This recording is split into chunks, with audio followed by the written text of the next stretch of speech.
Time for me and you, even though nothing's new. It's the Power of God's Love podcast, number 1010. Hey there, Tony here, and I hope that the middle of October, which is when I'm recording this, I hope it's treating you even better than a mother elephant treats her little baby elephants, and that's pretty darn good. I don't know if you've ever noticed, but they treat them really nicely. And I hope October's treating you just like that or even better.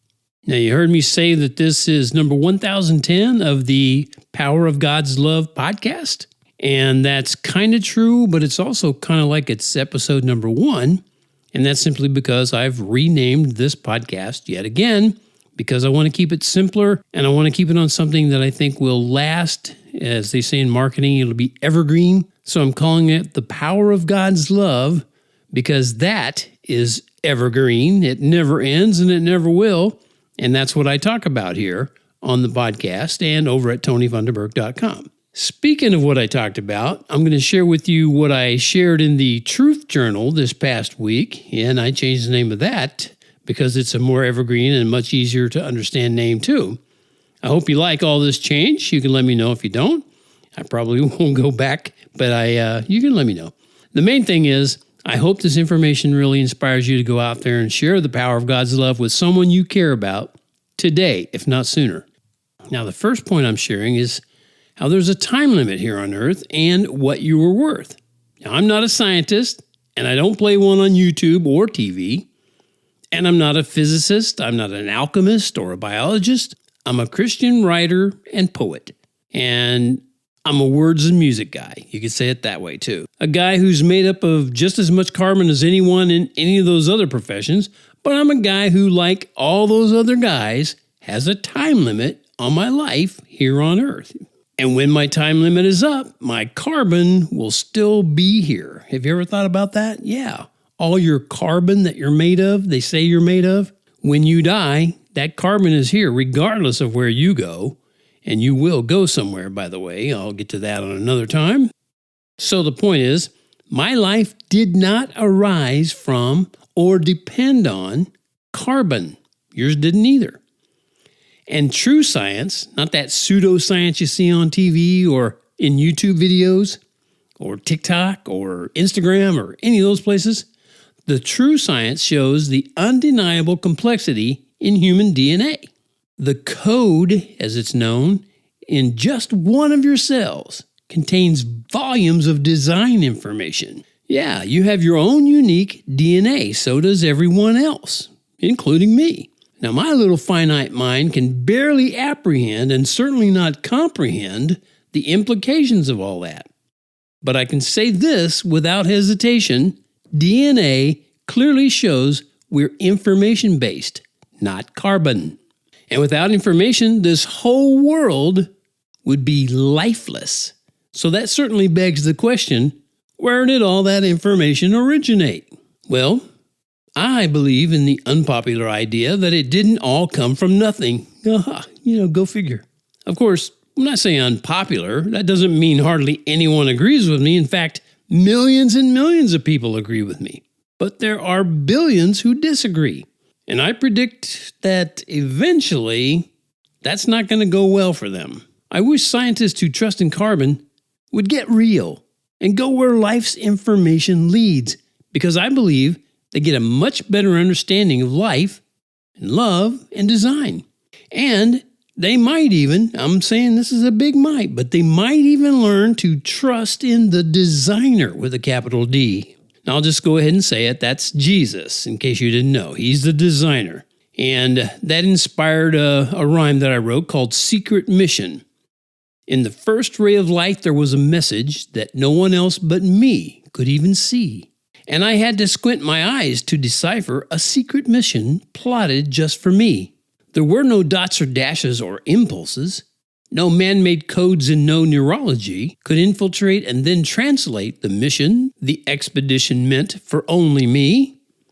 Then a voice filled with thunder in a whirlwind spoke to me about peace and sanctity, and my soul realized the secret mission is for everyone and not just for me. I appeal with an urgency of purpose to your heart where you'll find eternity, written down as a not-so-secret mission to share God's love for all with eyes to see. And anyone here on the planet who has eyes to see should know, this is another thing they should know, that the good times, yes, the good times, and they do exist, those are going to outlast your present and your past. They've already outlasted your past, and they're going to outlast your present. The good times will definitely outweigh and outlast the bad. I know this. I know this beyond the shadow of a doubt. I know this like I know this because I've chosen to follow the only person who ever was or is or ever will be good. And because I made that choice, I'm eventually going to live in a perfect place. And the good times will last forever there. How do I know? Simple, because it'll be perfect. Yeah, I've actually heard people say that perfect would be boring, but that statement is self-refuting because by definition, perfection has no flaws. So it couldn't be boring, that would be a flaw. I mean, come on, some people apparently have nothing better to do than to manipulate misery from the jaws of joy. There's an old hymn that encourages Christian believers to count your blessings. Do you remember that one, or have you ever heard that one? I believe that if you pay attention, you'll see that you're literally saturated with blessings. And that's why you've got no right to sing the blues. I hear the wind chimes, they ring in the good times. Sweet breezes drift through my heart. And I hear no wrong words in songs from the songbirds. Each one is singing its part. So I know I've got no right to sing the blues. And I guess I'll go get happy in my happy shoes. If the dark thoughts try to tempt me, I'll refuse.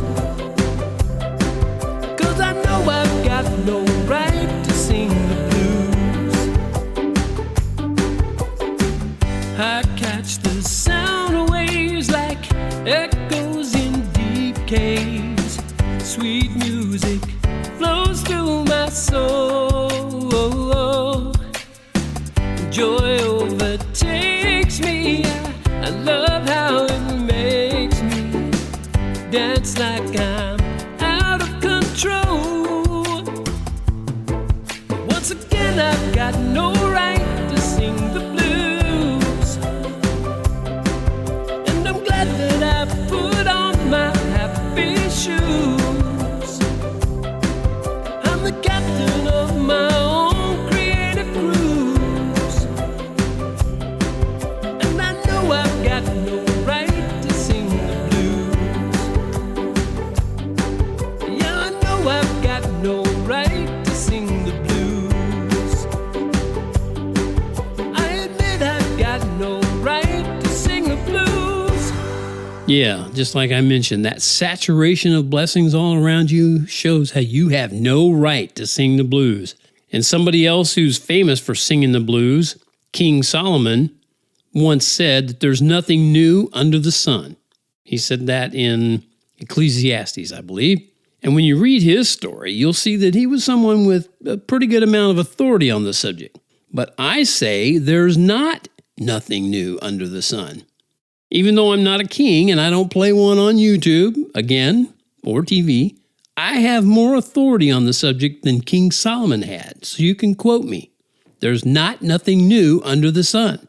Now, I know them there are some mighty bold words for a gimpy words and music guy, but I done said it and I ain't taking it back.